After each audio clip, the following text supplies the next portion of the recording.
Selamat pagi dan salam sejahtera untuk kita semua. Hari ini kita akan belajar bersama tentang materi audit ya.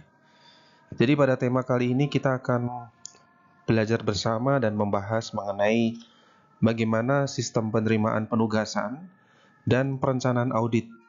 Nah, pada PowerPoint kali ini kita akan banyak membahas tentang proses audit, mulai dari sejak kita menerima penugasan dari manajemen, hingga bagaimana melakukan perencanaan yang komprehensif, yang sistematis, sehingga proses audit itu bisa menjadi lebih berhasil sesuai dengan tujuan manajemen untuk melakukan audit kepada calon-calon auditi kita.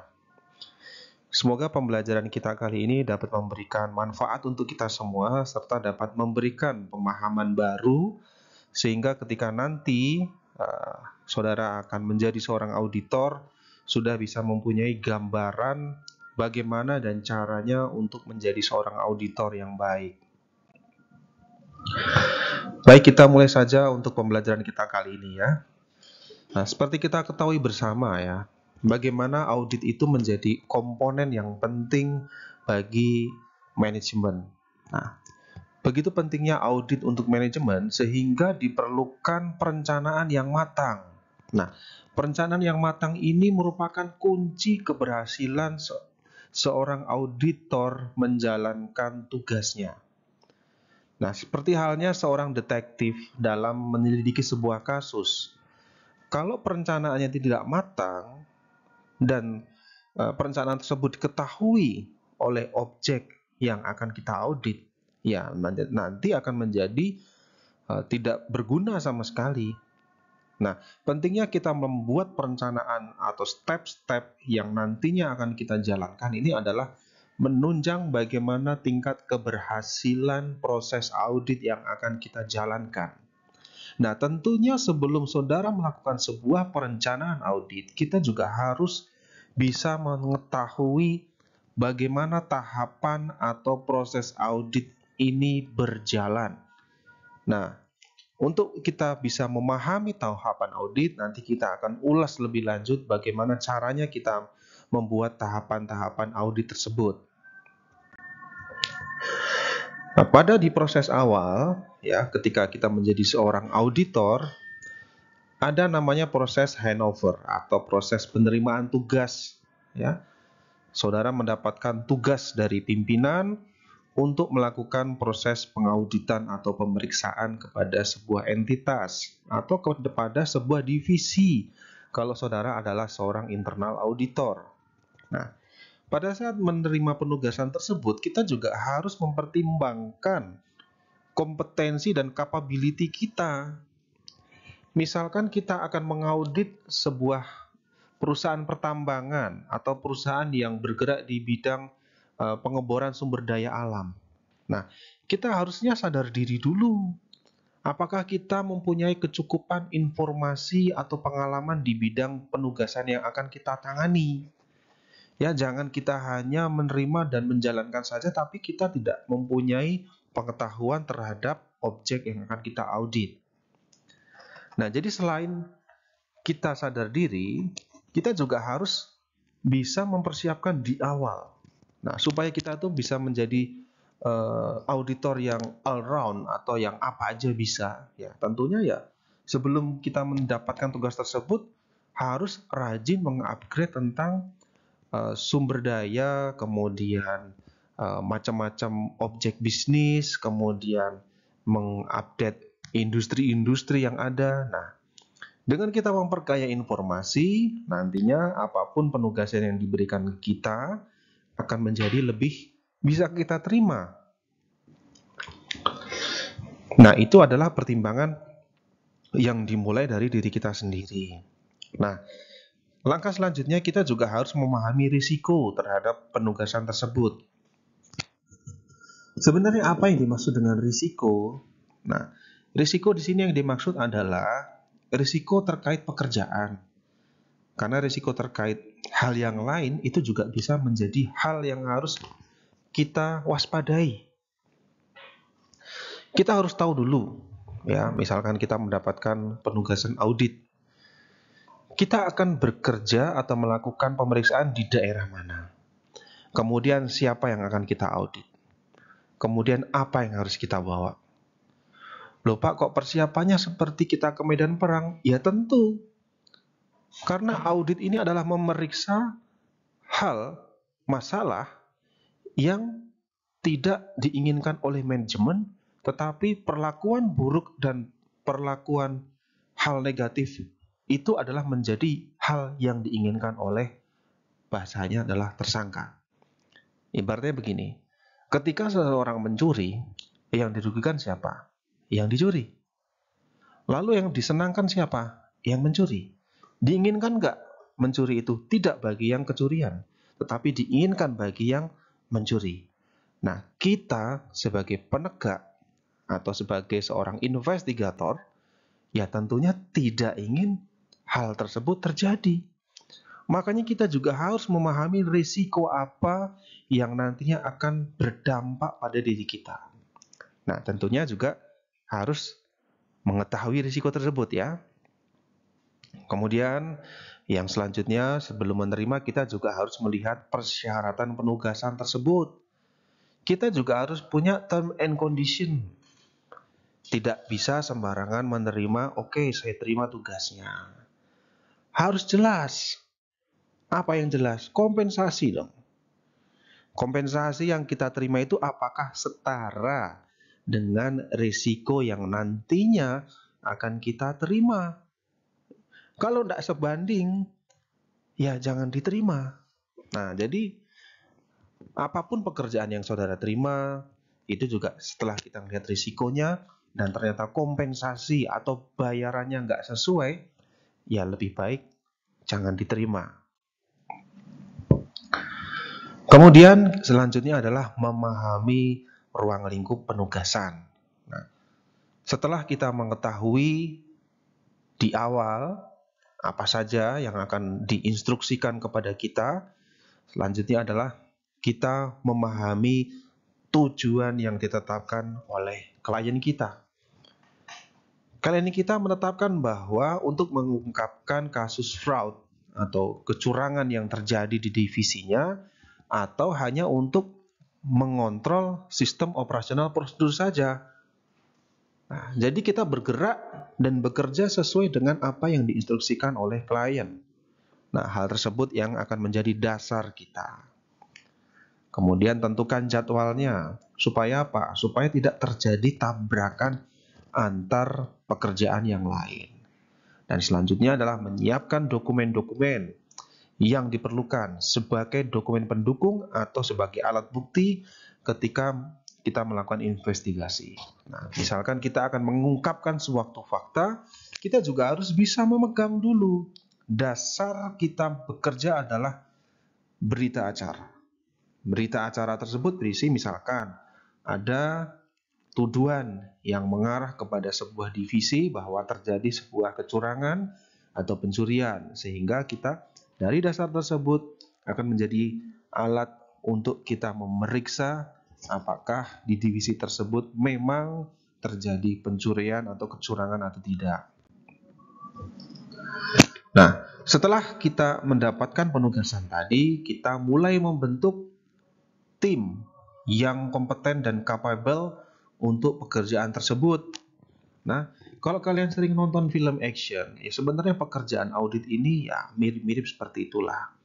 Setelah kita menerima penugasan dari klien, ya, kita selanjutnya akan membentuk sebuah tim. Nah, tentunya saudara akan bertanya, Pak, kok dari tadi kita menerima penugasan, memangnya kita bekerja di mana? Nah, kalau ingin bekerja dengan lingkungan yang seperti itu, saudara bekerjanya di kantor akuntan publik.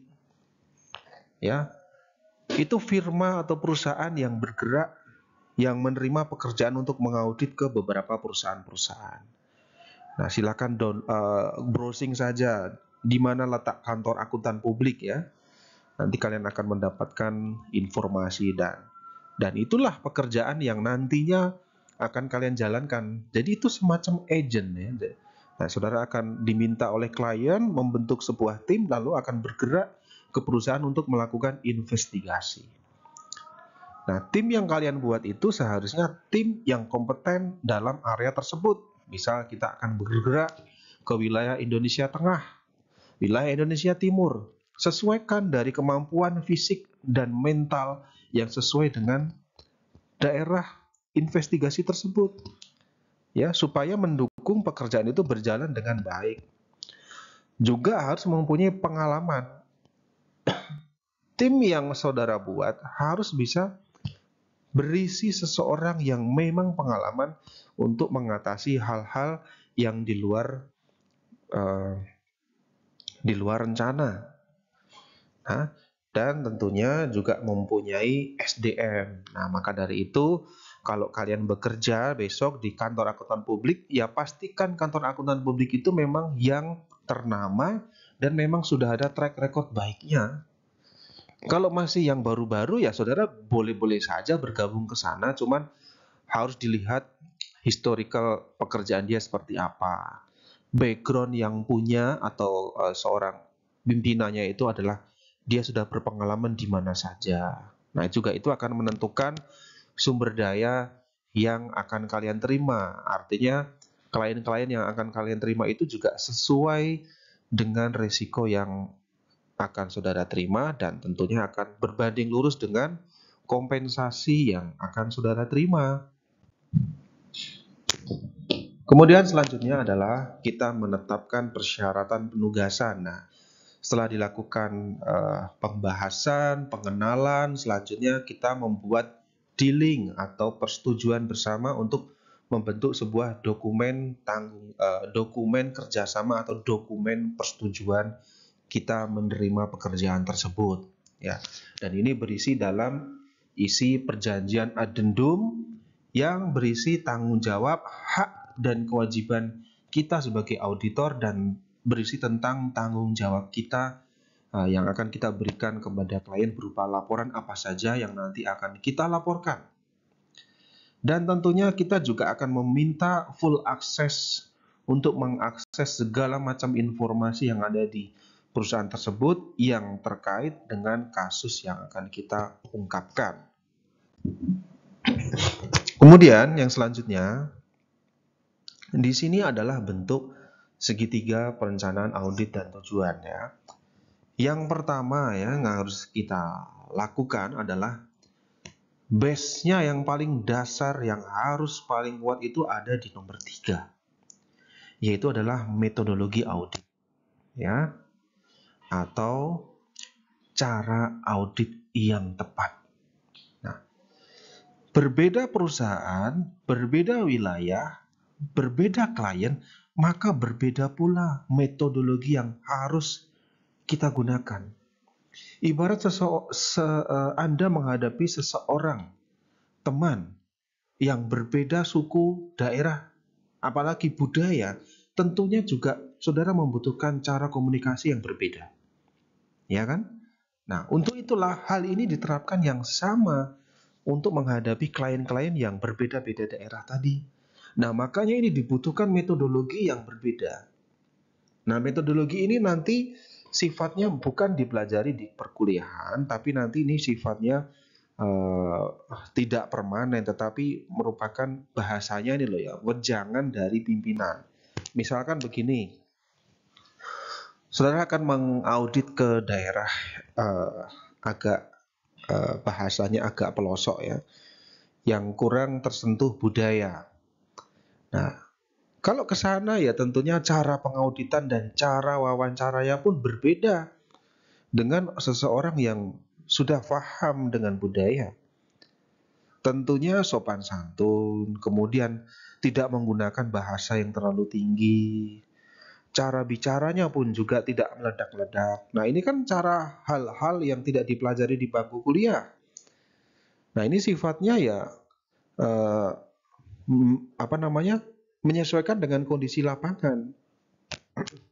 Kemudian yang selanjutnya adalah jenis cakupan auditnya. Kalau diminta untuk melakukan audit di bagian penjualan, ya sudah. Saudara hanya perlu mengaudit di bagian penjualan dan terkait divisi yang lainnya ya. Saudara mengaudit ya yang terkait saja. Tidak sembarangan, artinya sporadis untuk mengaudit ke berbagai tempat sesuai dengan tujuannya. Nah, yang terakhir, tujuannya itu seperti apa? Kadang kita melakukan audit itu tidak sesuai dengan tujuan. Ibarat begini, saudara akan pergi ke sebuah mall. Tujuannya membeli apa? Tas. Nyampe sana, apakah sesuai dengan tujuan? Tidak.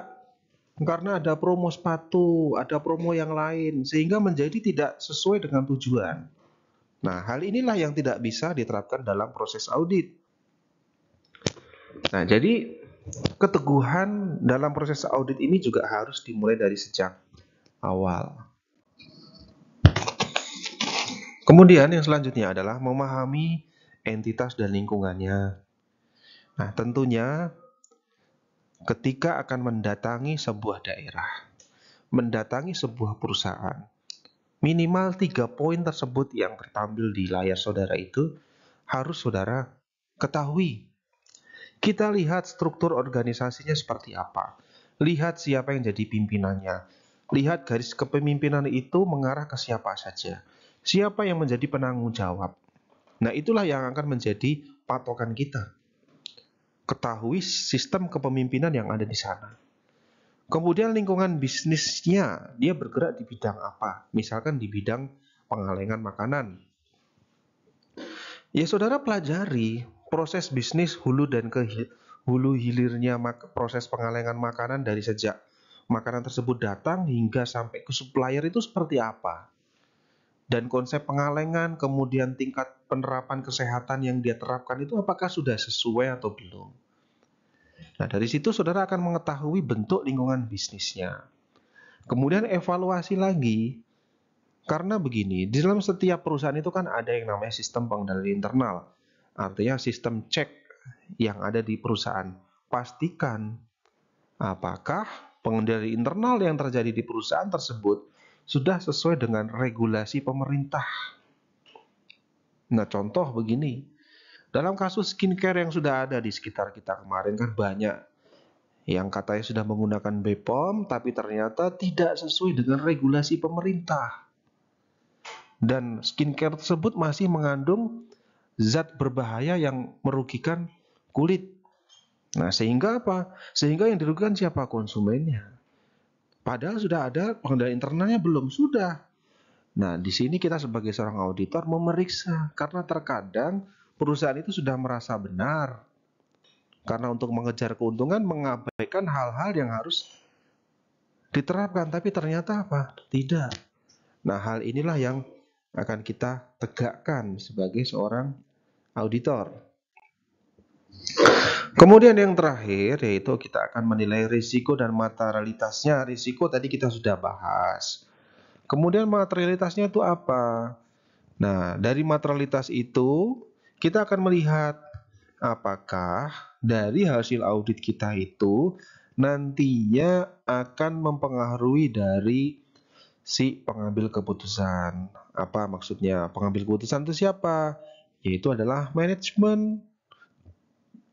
Kalau misalkan hasil laporan pemeriksaan kita ini baik, tentunya juga akan berdampak baik juga pada proses bisnis yang ada di perusahaan. Sehingga si manajemen sebagai pengambil keputusan itu bisa menentukan arah perusahaan itu akan dibawa kemana.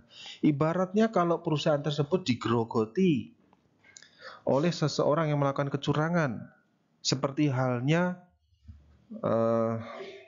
rayap yang menggerogoti sebuah kayu, ya, tidak kerasa. Rumah digerogotin oleh rayap, tidak kerasa. Tapi tiba-tiba apa? Ambruk. Sama, ya.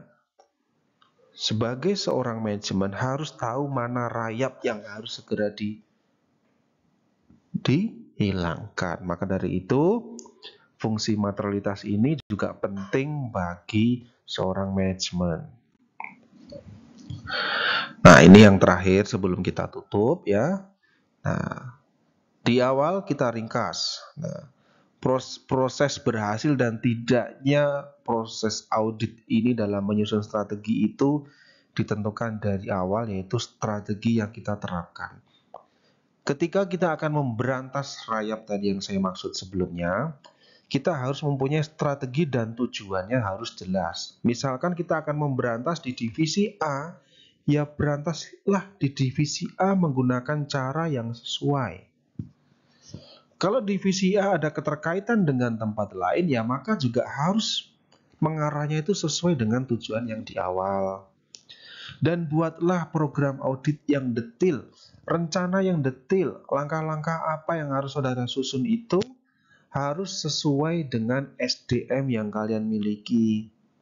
Ya, jadi nanti akan sesuai dan tingkat keberhasilan itu ditentukan dari bagaimana kita membuat perencanaan di awal yang jelas. Baik saudara, semoga pembelajaran kita kali ini bisa memberikan gambaran ya dan bisa memberikan manfaat untuk kita semua ketika kita akan menjadi seorang auditor. Ya. Setelah ini kita akan belajar studi kasus tentang bagaimana membuat perencanaan audit yang nanti akan saya sertakan penugasan tersebut di Google Drive. Semoga dapat bermanfaat dan dapat memberikan pemahaman untuk kita semua. Terima kasih atas atensi yang diberikan. Saya tutup. Selamat pagi dan salam sejahtera untuk kita semua.